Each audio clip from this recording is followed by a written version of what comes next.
When I was growing up, around middle school age, I had a little friend group. It was a trio, three musketeers, if you will.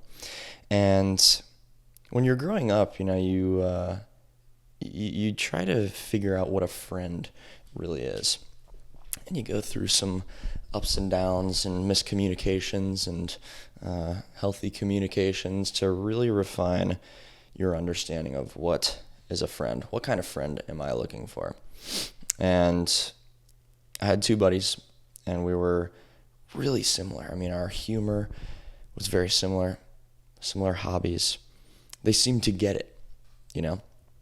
And I enjoyed hanging out with these guys so much because we would always laugh so hard. It seemed advanced, in my experience. I was going, man, these guys are next level.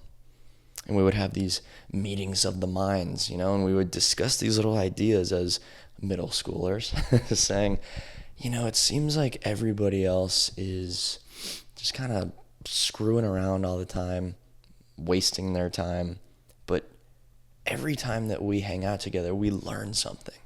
And that was a big theme of our friendship. And that was really interesting to me, because it seemed uncommon, and I felt very grateful for this. So I loved this learning things, getting better kind of attitude around the friendship.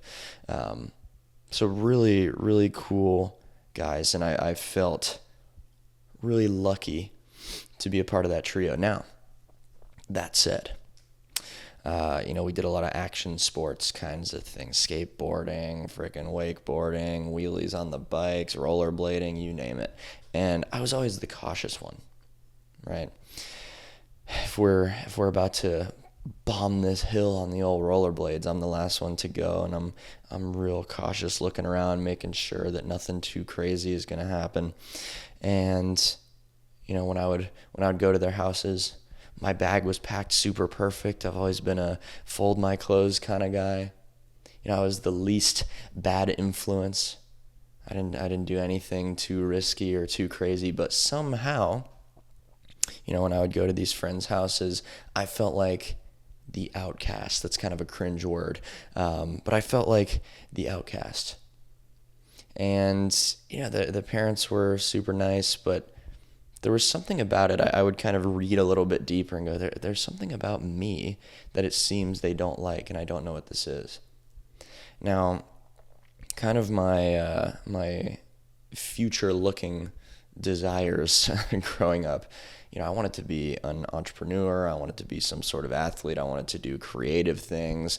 Kind of wanted to do what I'm doing right now, if I'm being honest, which is really cool to look back on. But whenever I would explain these kinds of ideas, that seemed to create a little off tick in the wavelength with the group. And eventually through high school, it came this point where I had decided I'm not going to go to college. So you can imagine the weirdness or kind of the tension there, because both of these friends of mine, they're super creative and artistic and cool and all those good things, but there was this very school focused pipeline that they were going down. So that always created some weirdness. But I thought, man, I'm really respectful. I don't cause any trouble, yet I feel like I'm the crazy one. I feel like I'm the bad influence, edgy kid that's coming over, and the parents aren't too stoked about it. And it wasn't this super obvious kind of dynamic, but I felt this undertone of that. And even in the trio, if anyone was going to be left out of something, that's me. And growing up and just, I don't know, observing these dynamics, and you have your own struggles growing up, and I was the anxious kid, and I was the overthinker, but I was also the big dreamer, and there were these moments where it didn't mesh despite what I thought we were so similar in growing up. So it was this weird kind of dynamic, but I always said, well, these are my best friends, nothing would ever happen here. So later on down the line, we'd all graduated high school. I did not go to college, and the others did. Now there was the main three, and then kind of a slight extension of that after a while. So 4 out of kind of the 5 or 6 of us that the friend group became lived together in a house. They were in school. I was just living there doing my own thing, all the side hustle kind of stuff, whatever. And I always had this, again, this undertone understanding within me of, oh, I'm kind of the one that's going to get left out. If they're all going to go do something together, they're probably not even going to ask me. And it was so weird because I thought, why would you not want to have that closeness? And I realized that there was this attraction to people that weren't as close, people that weren't as much in the friend group that a lot of these guys had. They'd say, oh, well, if it came down to hanging out with the close-knit group or some other people that might be more novel, I guess you could say, it seemed like they would always choose that. And that really confused me because I've always been the kind of person that is all about closeness and building understanding. That has always just been so heavy to me. That always mattered. Just, I don't need 100 friends. I need the one friend that really gets it. And so this seemed kind of off. Now we lived together for a year, and skateboarding was one thing that I did not like to do because I knew I would just get hurt.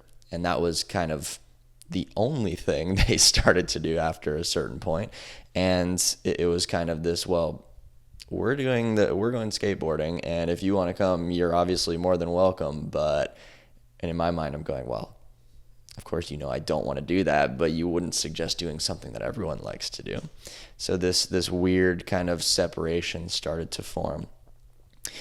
And after that year, in the place that we were living in, it was time to sign or re-sign the lease, or sign that we were going to not sign another lease.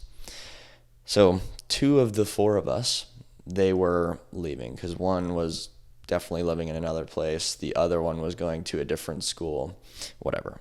So there were 2 of us left. Now, the 2 of us were part of the original 3 that I mentioned. And, this disconnect, fan of the non-close people thing started to come up when I said, well, let's figure out who's going to live with us. And so he calls a friend of his and goes, do you want to live with us? And the friend says, no, but we actually have an extra spot for him, obviously. And so he was telling me this. He goes, yeah, I called him. He said he's already got a spot figured out, but he offered me to live there too. So I don't know, maybe that's an option. And in my mind, knowing this attraction to less close people, in that moment, I'm going, of course he's going to do that. So a little while later, I'm left with the house. I can't find anybody else to fill the space. I'm not going to pay for this place by myself, this 3-bedroom townhome. And so I submit that I'm not going to re-sign the lease. Then a couple of weeks later, I get notified by the leasing office that my friend actually did re-sign and is going to stay, and has 2 other people coming in, one replacing me. So going through this whole friendship, growing up and building that closeness and thinking that there was this understanding, really underneath this whole friendship, there was a separation forming that I got hints of but couldn't fully understand. Come to realize after a couple years of not even communicating and then re-communicating and kind of getting a sense of what it was, I found that it was projection. This weird kind of distaste that I felt for me was a projection of uncertainty of their path and seeing how certain I was about wanting to do big things and be successful. When you are trying to reinvent yourself, when you are trying to change, when you're trying to evolve, when you're trying to really do something big, you are holding up a mirror to other people. And that is very, very scary for them. It's scary for you, of course, because you're taking on the responsibility of making those changes and doing those big things. But when it comes to having friends, having closeness, having understanding, not everybody is going to be a fan of that. And that was a lesson that it took me years and years of this friendship to really learn. And when you can eventually find friendship that is not based on fear or leverage, but it is based on true understanding, being a part of the same mission, being on the same wavelength, that is such a gift. And it's hard to detect, because again, as you're growing up, you think that understanding is there when you just have the same hobbies or when you have the same jokes or whatever it might be. So you really have to refine your ability to point that out. Now, getting those people that really understand, of course, it takes a long time. Everything worth a flip takes a while to achieve. But how exactly do we do that? I'll tell you.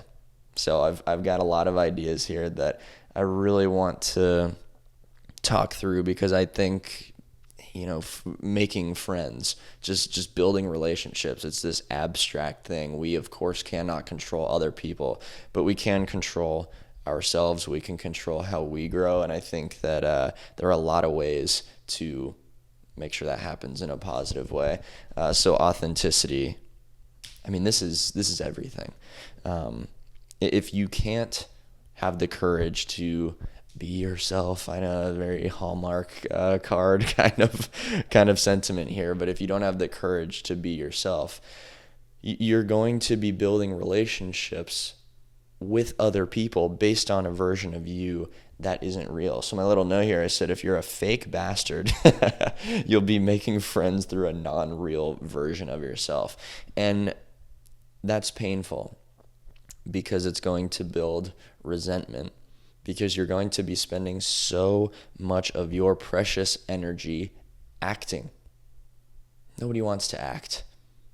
Deep down, nobody wants to act. Too many people are doing that, of course, but you don't want that to be your daily life. You don't want to be upkeeping a fake character just to maintain friends, because again, you're going to be building a resentment and a distaste for them, because they'll be treating you accordingly. Whereas if you had that courage up front to be authentic, be yourself, attract people based on that, well, it might not be easy, but it might be easier to eventually find the right people. So something I can look back on in this story of that friendship that evolved and kind of crumbled at a certain point over years is this courage to still be myself. I'm so glad that I never really fundamentally changed who I was. I wrestled a lot with, well, why the hell are these people not really appreciating me for me? But I didn't bend on that, and I think I couldn't be more grateful for that. So this inauthenticity kind of front that a lot of people do, what do you think that attracts? Inauthenticity. So fake attracts fake. And when you build friendships on kind of a virtue signal mentality, when you're the hero of some bullshit cause, and then you make a friend group and a community based around those things, and you're at the absolute peak of putting on a front, just upholding some fake character. I mean, that has to be the worst feeling in the world. I can look at my life today and say, I am so grateful that I do not go around pretending. The filter between my friends and I mean, it's less thin than paper. You know what I mean? There is no filter nearly at all. And it's not to say that, oh, you just treat people disrespectfully and, call them mean names and stuff. You don't have to do that when you actually have respect for people and they understand you fully. And there's not this weird kind of, oh, I'm battling you to be a more virtuous person and more heroic. It is such a different game. So when you're fake, you attract fake. And when you get pissed off at fake, you can get pissed off at yourself for being the fake that attracted the fake. You know what I mean? So I said this before. One friend that really gets it is worlds more valuable than 100 friends that don't get it at all. I think in a lot of ways people are searching for volume. You know what I mean? They're searching for quantity because we're so numbers driven. Everything is numbers oriented, and it's a pain in the ass because it genuinely pulls us away from quality. And everybody knows the sayings, quality over quantity, but nobody actually takes that shit to heart. And it's frustrating because you go, man, you see people with the quantity friends and you don't know what it's like. So then you go, man, I wish I had that. But that person might not even have the one friend that freaking really gets it. And I'm talking on a real level, really gets it. So that one friend is going to be worlds more valuable because understanding, that makes you feel seen. That makes you feel truly accompanied in the world. You can be in a football stadium of thousands of people, but if none of them get it, and you know what get it means for you, right? Nobody gets it. Dude, that is the most lonely thing ever because you not only are experiencing the loneliness of, man, there's not really people that get it right now, but it's inflated to, 1,000%. And that, I experienced this in school so much. I'm going, I'm less lonely at home than I am at school because at least at home, everyone gets it. Everyone being literally just me, but I'm not dealing with the misunderstanding. Maybe I'm just dealing with some quietness. But the more people, the higher quantity and the less actual quality and understanding, that's much more painful. So the one friend is incredibly more valuable than the 100 that don't understand. Now finding this understanding, I mean, again, it comes back to having the courage to be yourself. And, movies and TV shows kind of bastardize this be yourself kind of thing.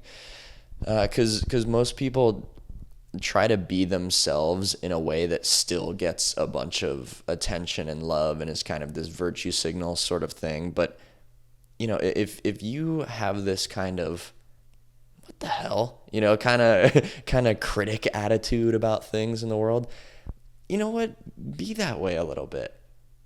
Squint your eyes a little bit and go, huh? What? Be that person.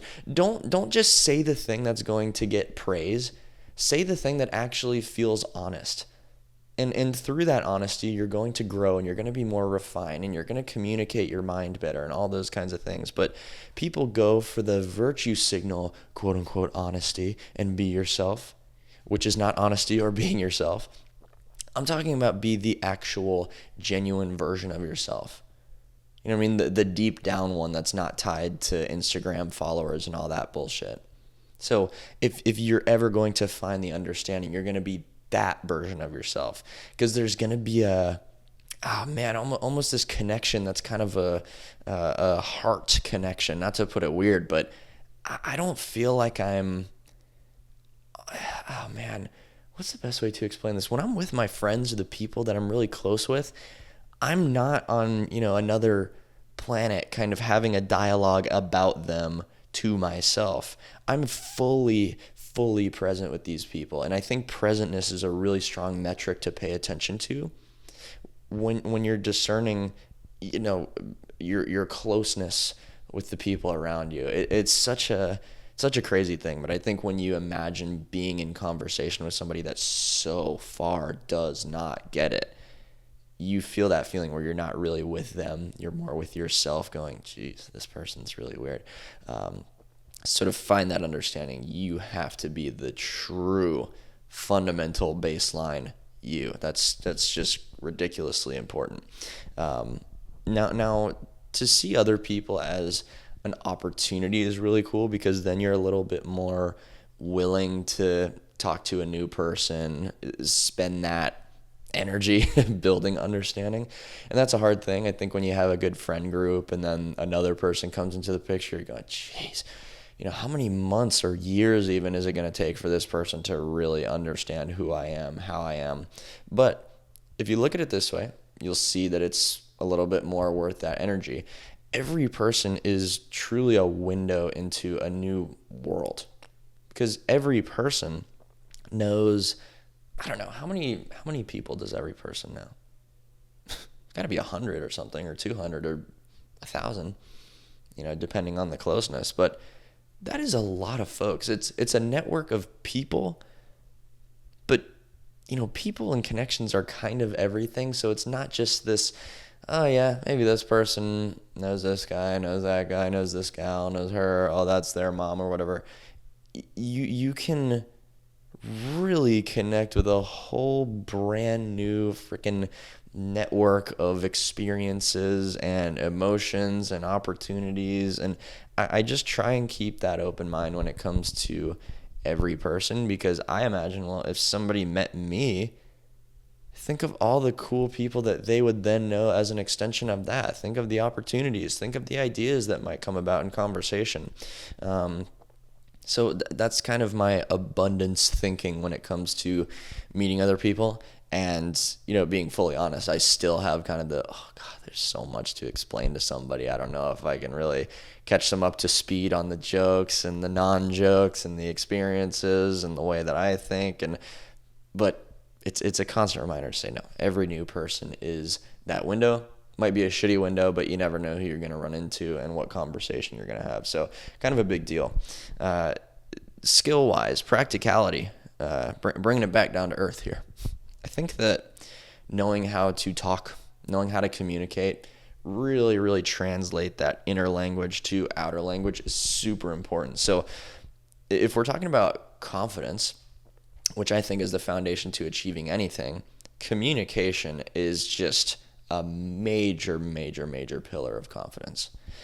Because growing up for me, I would have these conversations with myself. I'm going, wow, I'm quite the intellectual, I'm just solving the world in my own mind, and the conversation sounds great. But once I start to explain that to somebody else, maybe it didn't sound so good. And I'm going, damn, I think I need to be better at actually communicating these things, because the In My Own Mind podcast is not what the real life conversation is sounding like. And that's a pretty big hit to the confidence. And when you're doing some big things and trying to make some incredible life situations happen, people are going to ask you why, because you're going to bring some curiosity into the conversation. And when they go, why? And you go, ooh, I don't know how to explain why, it sounded better in my head. That doesn't feel too good. So fundamentally speaking, knowing how to communicate, knowing how to not only just speak your ideas, but kind of advertise your priorities, what matters to you. That's such a big deal, because when you can communicate that, you can set good boundaries, you can achieve great things because you have an actual why behind it, and you can express that to other people. You can cultivate the right kind of culture around you. The community that's going to bring you forward.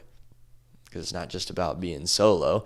We're trying to make friends as you're reinventing or evolving.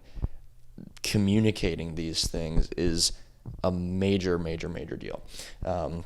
Real quick, I want to mention a couple of things that I offer, because I don't want to be just throwing advertisements into here, but I want to give you some insight into the things that I can help you with. So one, speaking on this idea of communication, knowing how to translate your priorities, that being the pillar of confidence, want to let you know about my private community. So I created this private community for the sake of literally that, building a group of people that want to workshop life's hardest questions best difficulties, best obstacles to overcome, and doing that alongside people that all have a similar goal of really refining that communication, being better, not seeking communication or not seeking connection rather on this basis of virtue signaling and being fake, but being actually authentic, being honest, knowing how to tolerate other people's honesty.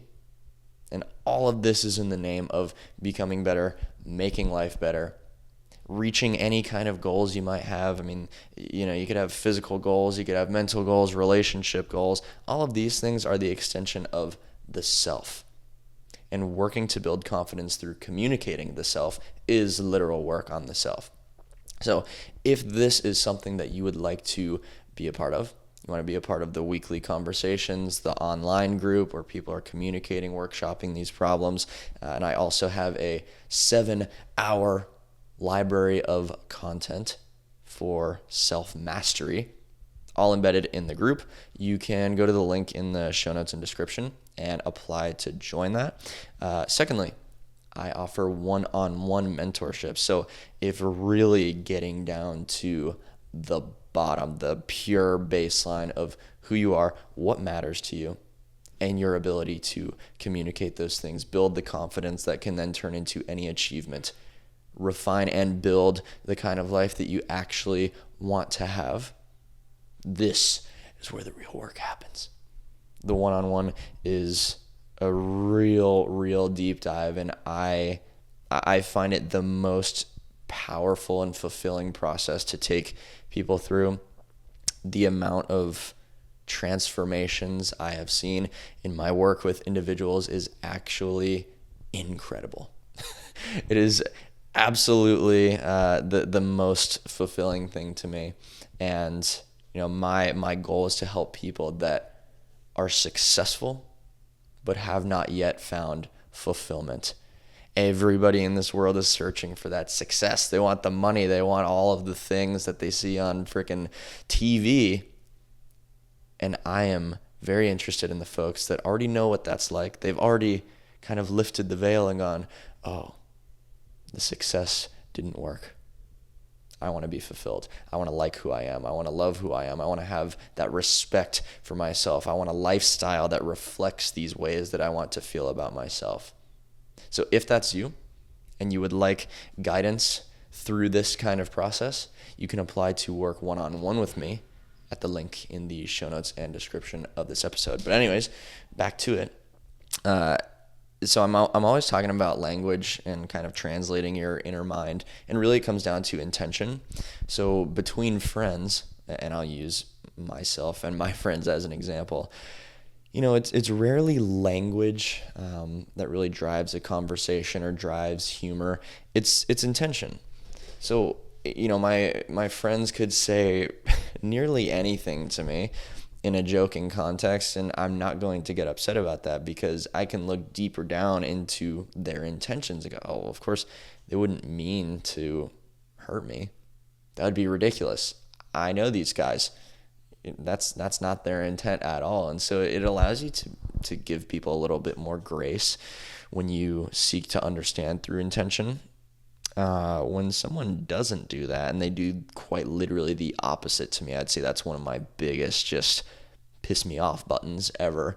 Because, I try to be gracious in looking for that understanding. When people seek to misunderstand, not it at all. Now, this language of intention, when you're not really super close and you can't really telepathically speak between you and the people around you, getting the communication right is a really big deal. And so I had a little note here. Oh yeah, filming yourself speaking. That was really hard as I'm filming myself speaking.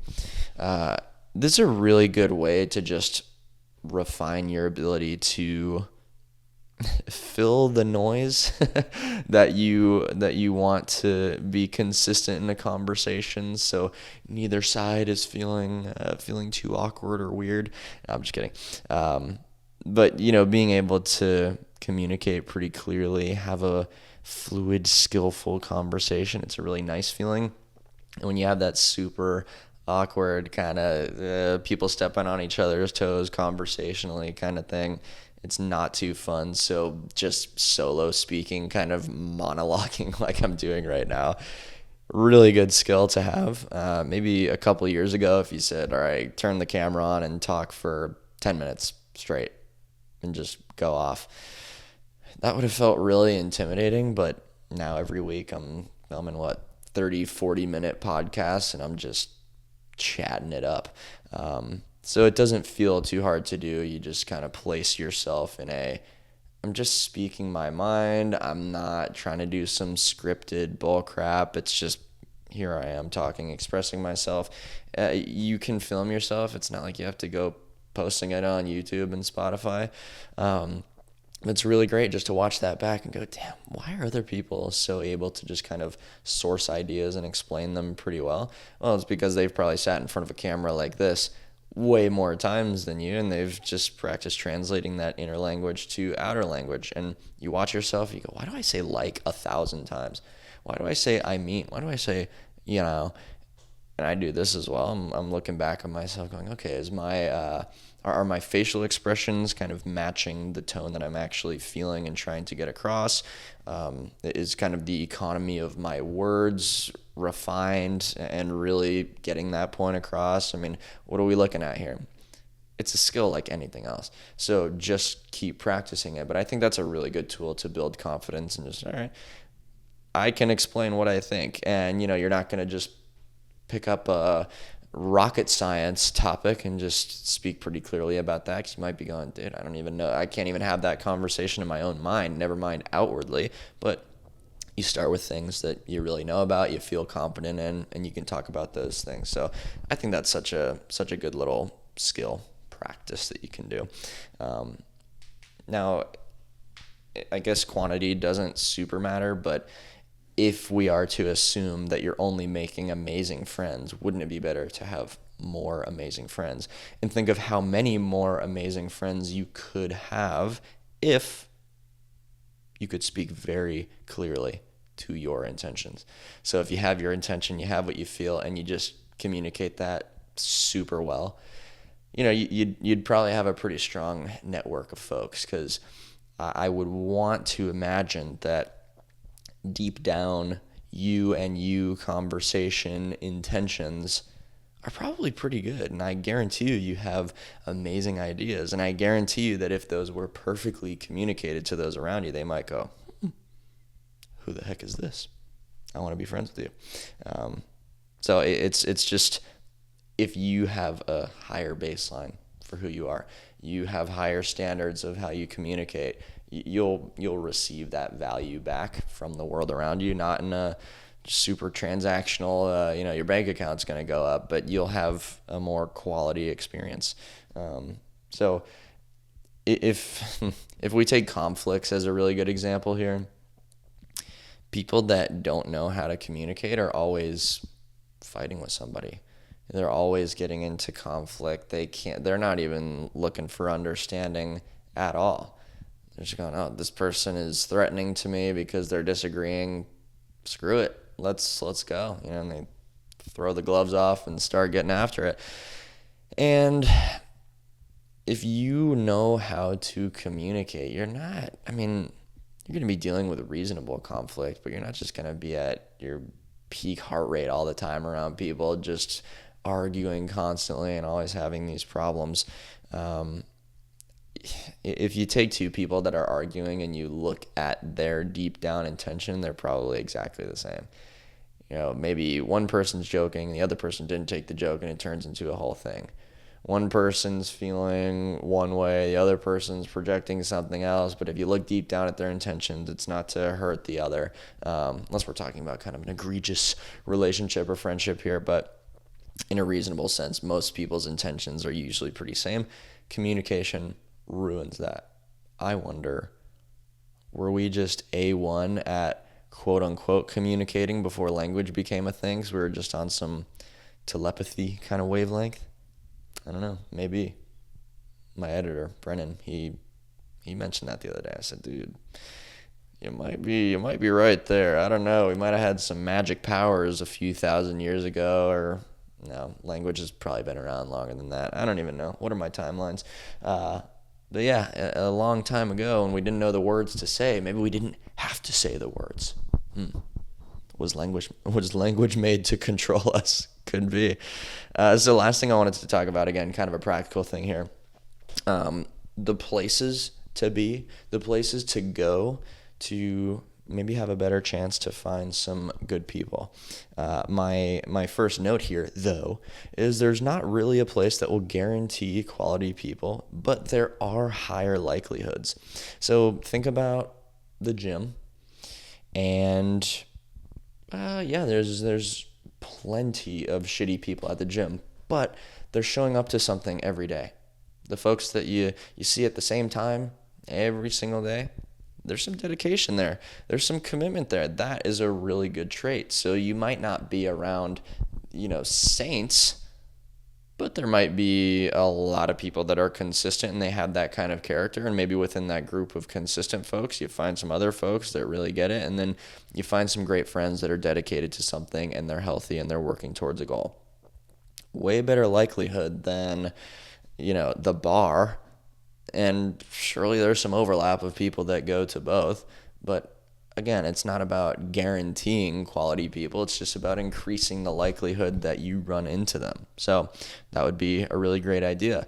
If church is your thing, I mean, of course, nobody in a church is perfect. Nobody is by the book except maybe a handful. But if people are showing up to something that's semi a window into appreciating yourself, appreciating God, whatever that looks like, maybe that's a good spot. You know what I mean? It's not my spot necessarily, but if that is your world, that might be a great thing to show up to. And again, maybe a higher likelihood that there are some good people there versus the bar. But who knows? A lot are at both.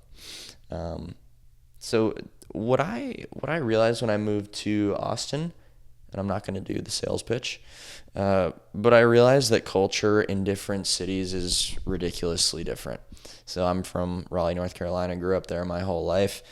Never really imagined moving because I thought, well, it's just going to be another gym and another grocery store, which is kind of true, but not true at all. Something that's wild here. I see people I know, in the neighborhood, just out and about, often, all the time. And that blows my mind because back home, I mean, if I was on the road or something and I saw a friend of mine, I would freak out. That was super uncommon to me because it wasn't very neighborhoody, especially around this city. It was a little more spread out, or kind of the what do you call it, surrounding suburbs of the city. I mean, but here it's crazy. I mean, I see my jiu-jitsu instructor all the time, just driving down the street. And so that's really cool. But the culture is so different because back home, very university pipeline. It's all about college sports and drinking and whatnot. I mean, I just find it all stupid, to be honest. But here, I mean, people are into freaking running more so than they're into anything else. I mean, people ask you what marathon you've signed up for before they even know your name. And it's just a different culture around the health and wellness, and the age group is very, very different. And so, if you feel like you have wrung out the towel of trying to find the right people and maybe you're in a place that doesn't really have that same kind of culture, it might be worth doing a little bit of exploration. I'm not just go travel to solve your problems kind of person. I think that's the last thing that you should do. But existing in a different city or whatever kind of culture changes things for sure. So it's something worth considering. That said, I really hope you can walk away from this with something tangible to improve your ability to communicate who you are, build that confidence, and make better friends as you are changing and evolving, maybe reinventing yourself. And, making friends, It's hard. But if you don't approach that honestly, you're not going to like the outcome. So please, please, please walk away from this with the courage to just be your honest self, not the Instagram virtue signal self, but your honest self, and that's going to serve you immensely in building community, building friendships that you're actually grateful to have. So with that, a couple things here. If you liked or loved listening to this pod, if you're on YouTube, you can leave a like and comment what you thought. Would really love to hear from you. And click subscribe so you don't miss next week's ep. I do the same thing every week. Just get on this mic and talk until the cows come home. And if you're listening on Spotify, you can leave the show a 5-star, which would be awesome. I think it helps me. I don't know. Maybe it gets pushed to more people. And with my goal of trying to change the world, maybe we can change the world through that. And you can also comment on Spotify, so I want to hear from you. Love to see the comments come through. And if I don't get to you within 3 to 5 business days, I'll probably get back to you in 3 to 5 business weeks. I've got a lot of different places that comments come through, so I'm trying to be better about getting back. But I do, regardless, eventually. If you want to hear, if you want to read my yapping, instead of hear it sometimes, I send out 2 newsletters a week. It's totally free to sign up for. The link to sign up or subscribe to that will be in the show notes and description of the episode. Deep diving very similar concepts to the ones that I talk about on these podcasts, but you can screenshot some quotes, have some ideas that are a little more accessible instead of going through the trenches with me of hearing me talk through all the ideas. I hope you love both, but that's another resource for you. Again, just another reminder of the community and the mentorship opportunities. If you would like to be a part of either of those, you can apply at the links in the description and show notes. And last but not least, 3 words or 4, depending on who you are and how you feel. No phone, optional freaking dinner. No phone dinner. When you eat dinner tonight, don't use your phone. Don't use your laptop. Don't watch the TV. Alexa's not going to be playing music. None of that shit. Shut it all down and get to the present moment and go, man, wow, there's my own breath. There's the sound of the air conditioning. There's the ceiling fan spinning around. There's a bird chirping outside. Really get down to that present moment. Embrace that humanity. Eat your dinner. If you feel a little bit nervous during that, realize, oh man, I've got some work to do. A quiet moment shouldn't be scary. But I think in today's world, it's the scariest thing for some folks, and that's why they never embrace it. So get down to that quiet moment. Enjoy your meal. If it's with your family, that's beautiful. If it's with your friends, awesome. If it's all by yourself, that is cool too. Get after it with the no phone dinner. It's another aspect of changing the world. All of that said, I really hope you have the best day ever. Tomorrow is going to be even better than that. Even if it doesn't feel that way sometimes, I promise you it is. And I'll see you next time. Love you guys. Bye-bye.